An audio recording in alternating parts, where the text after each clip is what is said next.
আমাদের গ্রামে এক ছেলে ছিল। সে সব সময় কুরআন পড়তো। রাতে যখন ঘুম ভাঙতো সে উঠে কুরআন পড়তো।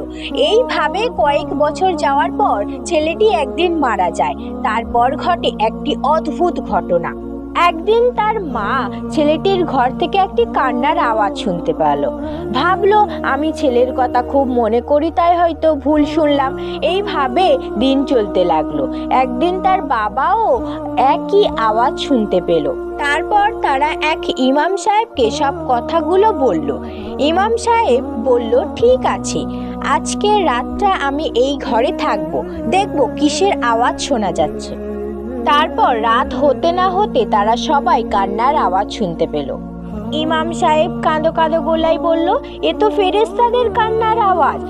ছেলেটি এই সময় কুরআন পড়তো আর ফেরেশতারা শুনতে আসতো। এখন আর শুনতে পায় না, তাই তারা কান্না করছে।